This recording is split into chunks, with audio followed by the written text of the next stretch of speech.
عقیدت سلام کہتی ہے، قبول ہو تو محبت سلام کہتی ہے۔ آج اتوار کا دن ہے اور ہر اتوار کے دن آپ بے صبری سے انتظار کرتے ہیں جی ہاں لندن ڈائری کا۔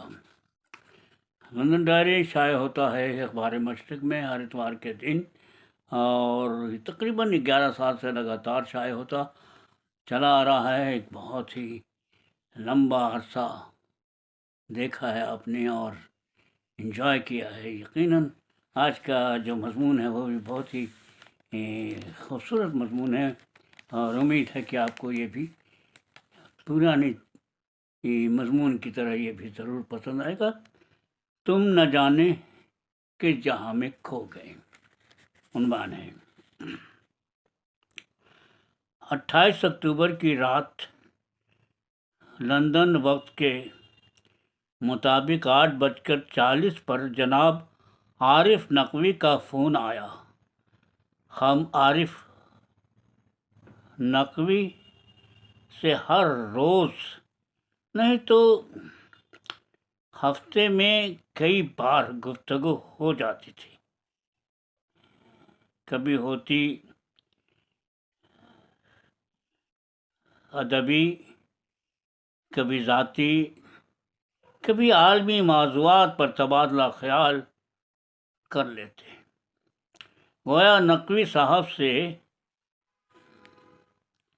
میرا آشنا ایک ادیب دوست اور میرا رشتہ ایک ادیب دوست اور ایک ہمدرد انسان کا تھا۔ حسب معمول فون پر نقوی صاحب مسلسل بات ہوتی رہتی تھی،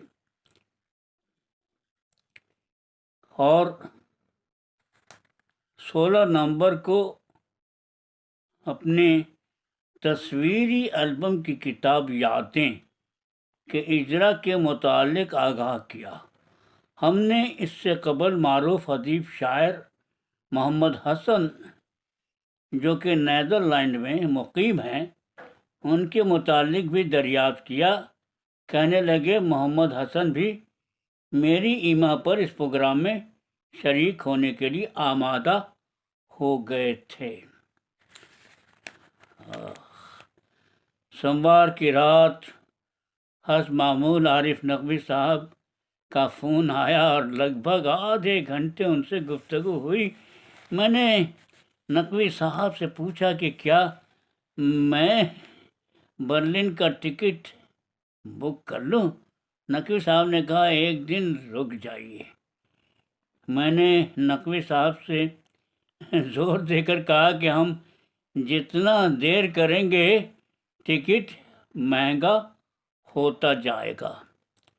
نقوی صاحب نے کہا کہ ہم نے ہال بک کر دیا ہے اور میری بیٹی کا آپریشن ہوا ہے جس کی وجہ سے تھوڑی تاخیر ہو رہی۔ اس کے علاوہ میری ٹانگ میں پھر پرابلم شروع ہو گیا ہے۔ نرس نے کہا ہے کہ ممکن ہے مجھے پھر ہسپتال میں داخل ہونا پڑے۔ نقوی صاحب نے یہ بھی کہا کہ یار میں اب ہسپتال نہیں جانے والا۔ دوسرے دن سوشل میڈیا پر جب عارف نقوی کے انتقال کی خبر پڑی تو کلیجہ منہ کو آ گیا۔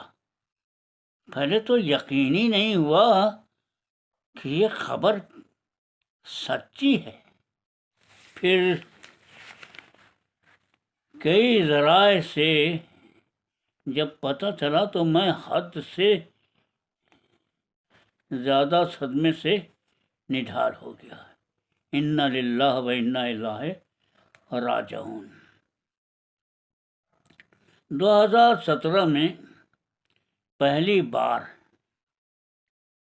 جرمنی کی راجدھانی برلن جانے کا اتفاق ہوا تھا۔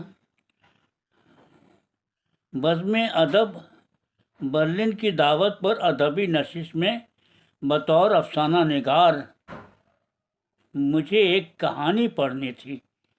اس کے بعد 2018 میں دوبارہ برلن جانے کا اتفاق ہوا، جہاں میری ملاقات عارف نقوی صاحب سے ہوئی۔ یوں تو عارف نقوی سے میرا غائبانہ تعارف ایک عرصے سے تھا۔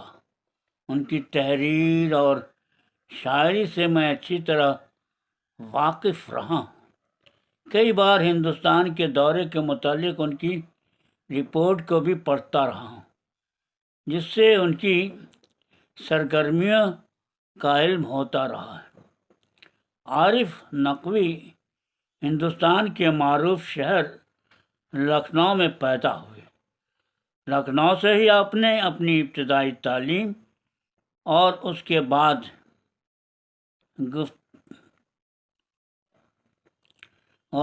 لکھنؤ یونیورسٹی سے اعلیٰ تعلیم حاصل کی۔ آپ ترقی پسند تحریک سے بھی وابستہ رہے۔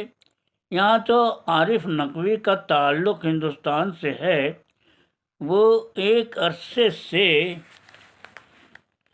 جرمنی میں رہنے کے باوجود ہندوستان کو نہیں بھلا پائے، اس لیے اکثر و بیشتر وہ ہندوستان کی سماجی، سیاسی اور ادبی امور پر تبادلے خیال کرتے رہتے تھے۔ عارف نقوی کی شہرت اور مقام اردو ادب کے حوالے سے پوری دنیا میں جانا پہچانا جاتا ہے۔ وہ کسی تعارف کے محتاج نہیں۔ عارف نقوی نے یورپ اور خاص کر جرمنی میں اردو زبان کی بے پناہ خدمت کی ہے، جس کا اعتراف ملی کونسل کے لکھنے پڑھنے والوں نے بھی کیا ہے۔ عارف نقوی کے درس و تدریس اور صحافت میں اپنا قیمتی وقت صرف کیا، جس کا نتیجہ یہ ہوا کہ جرمنی میں اردو ادب کی کئی نئی بستیاں آباد ہونے لگیں۔ اس کی سب سے اہم مثال اردو انجمن برلن ہے، جو نہ جرمنی، یورپ بلکہ عالمی سطح پر اردو کے لیے خدمات پیش کرتی رہی۔ عارف نقوی نے برلن کے ہمبلٹ یونیورسٹی میں لگ بھگ 40 سال تک درس و تدریس کی خدمات انجام دیے۔ ان کی سرپرستی میں ہزاروں طلباء طالبات نے اردو زبان سے فیضیاب ہو کر یورپ اور کئی ممالک میں اردو کے فروغ کے لیے کوشاں ہیں۔ میرے خیال میں شاعر وہ ہوتا ہے جس کی شاعری نسل در نسل پسند کی جائے۔ مثلاً مرزا غالب کو آج بھی قبولیت عام حاصل ہے۔ اسی طرح میں نے عارف نقوی کی شاعری میں یہ خوبی پائی ہے کہ ان کے کلام کو ہر نسل کے لوگ پسند کرتے ہیں۔ ان کا انداز اور خوبصورت لب و لہجہ سامعین کو کافی پسند آتا ہے اور سامعین کے دل میں سما جاتا ہے۔ پروفیسر اسلم جمشید پوری کی لکھی ہوئی کتاب آسماں ادب کا ستارہ عارف نقوی ایک زبردست کاوش ہے۔ اس کتاب کو پروفیسر اسلم جمشید پوری نے خوبصورتی سے ترتیب دیا ہے۔ پروفیسر اسلم جمشید پوری نے اس کتاب کو 2 ملکوں میں تقسیم کیا، دو حصوں میں تقسیم کیا۔ پہلے حصے میں عارف نقوی کی خود کی تحریر ہے جس میں مضامین، تنقید، خاکے شامل ہیں۔ ان مضامین میں سجاد ظہیر، فیض احمد فیض، کیفی اعظمی، کرشن چندر اور خواجہ احمد عباس کے نام قابل ذکر ہے۔ عارف نقوی صاحب نے اس معروف اردو ادیبوں کے ساتھ اپنا قیمتی وقت بھی گزارا ہے۔ کتاب کے دوسرے حصے میں عارف نقوی صاحب پر تحریر کو 2 مضامین میں، جن میں انٹرویو، کہانیوں کے تجزیے اور تبصرے شامل ہیں۔ پروفیسر اسلم جمشید پوری نے بحسن خوبی کتاب کو ترتیب دی ہے، جو کہ عارف نقوی صاحب کی زندگی کی عکاسی کے ساتھ ساتھ معلوماتی بھی ہے۔ تاہم پچھلے چند برسوں سے عارف نقوی برلن کی ادبی فضا، ماحول اور اپنے چند قریبی دوستوں سے کافی مایوس اور فکر مند بھی ہو گئے تھے۔ عارف نقوی صاحب نے کئی بار اس بات کا مجھ سے ذکر کیا اور اردو انجمن برلن کی مایوس کارکردگی پر گہرے رنج کا غم کا اظہار بھی کیا۔ میں نے بھی اس بات کو محسوس کیا کہ ان کا ہاتھ پکڑ کر جن لوگوں نے اردو سیکھی، کانفرنس میں شرکت کی،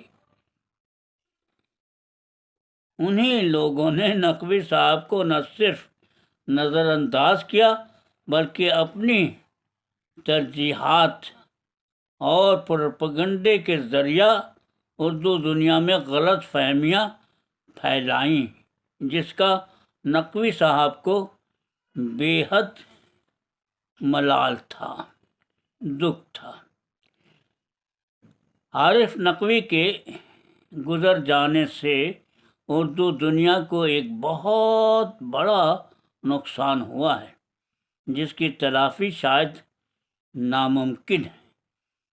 ان کی اردو زبان کی بے لوث خدمات کو کبھی فراموش نہیں کیا جا سکتا ہے اور انہیں بابائے اردو یورپ کہنا بالکل درست ہے۔ میں مرحوم عارف نقوی کے لیے دعا گو ہوں کہ اللہ انہیں غریق رحمت کرے اور جنت الفردوس میں جگہ عطا فرمائے۔ تو دوستو، ابھی آپ اسم راشد کی ادبی دنیا میں جی ہاں اپنا بہت ہی پسندیدہ کالم یعنی کہ لندن ڈائری سن رہے تھے، جس کے کالم نگار ہیں فہیم اختر لندن برطانیہ، اور آپ سب اچھی طرح سے جانتے ہیں کہ میں ان کے لیے پڑھتا ہوں جو لوگ اردو لکھنا پڑھنا نہیں جانتے۔ آپ کو یہ مضمون کیسا لگا ضرور سے ضرور لائک اور شیئر کر کے کمنٹ کر کے بتائیے گا۔ تو دوستو اجازت دیجیے، ہم پھر ملتے ہیں آپ کے اسی پروگرام میں جس کا نام ہے اسم راشد کی ادبی دنیا۔ اللہ حافظ۔